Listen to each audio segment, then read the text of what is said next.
Era el tiempo en que el reino más poderoso de Israel se desgarraba desde dentro,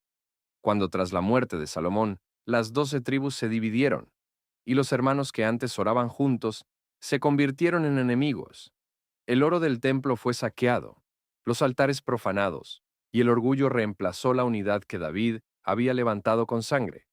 porque en apenas 3 días el joven Roboam destruyó lo que su padre y abuelo habían edificado durante décadas, aunque Dios aún no había terminado de escribir la historia, pues en medio de dos reinos divididos, preparaba una promesa que tardaría siglos en cumplirse. Pero todo comenzó mucho antes, cuando Israel, esclavizado por los filisteos, pidió un rey, y Saúl fue elegido, uniendo por primera vez a las tribus, aunque su reinado terminó trágicamente al suicidarse en el monte Gilboa,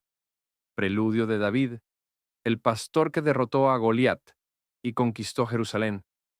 consolidando un reino que se expandió derrotando a filisteos, moabitas y arameos,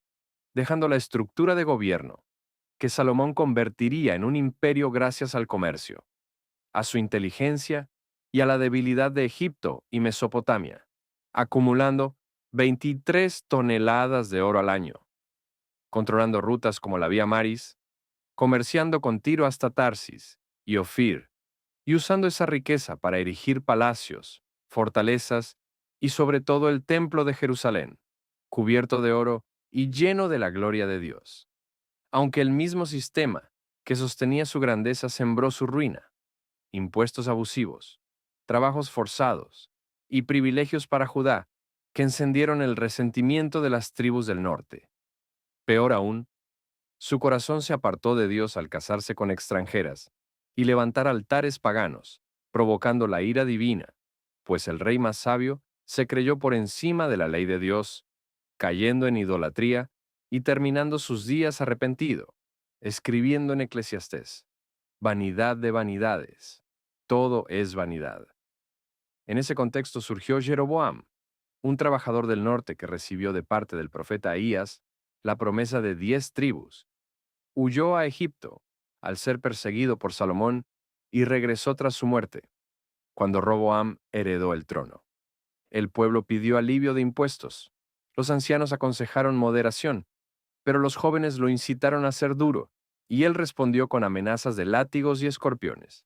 provocando la rebelión de 10 tribus que proclamaron rey a Jeroboam, formando Israel, mientras Roboam quedó solo con Judá y Benjamín, cumpliéndose la profecía de que a la casa de David siempre le quedaría una lámpara en Jerusalén.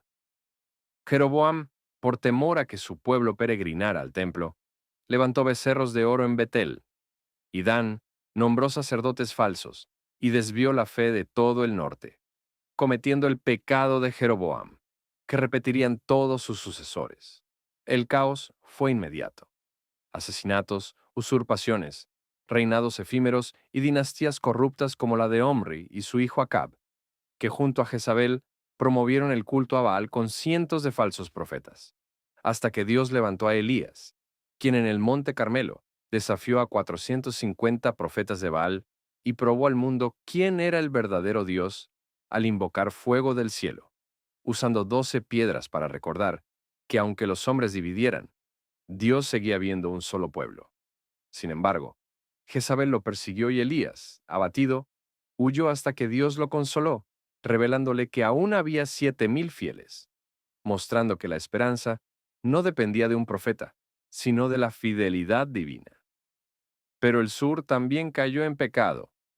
Alianzas con Israel introdujeron la idolatría hasta Jerusalén. Atalía, hija de Acab y Jezabel, usurpó el trono asesinando a sus nietos, casi extinguiendo la promesa hecha a David hasta que Joás, un niño escondido en el templo,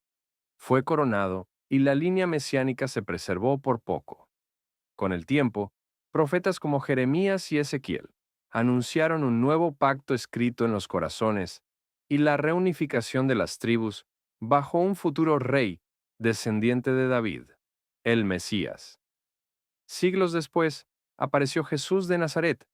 cuya genealogía confirmaba su linaje real, pero cuyo reino no era político ni militar, sino eterno y espiritual, inaugurado con la cruz y confirmado en Pentecostés, cuando el Espíritu Santo unió a todas las naciones en una sola voz,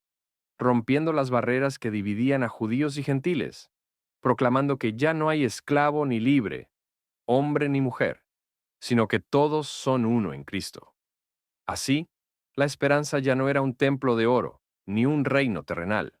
sino un pueblo vivo edificado con piedras espirituales, hasta la visión final del Apocalipsis, donde la nueva Jerusalén desciende con 12 puertas y 12 cimientos que unen tribus y apóstoles, sanando para siempre la división, mostrando que lo que comenzó con orgullo y violencia en Roboam se resuelve en amor y servicio en Jesús, el Rey que une lo que el hombre dividió y que cumple la promesa eterna de un Dios que jamás olvida a su pueblo.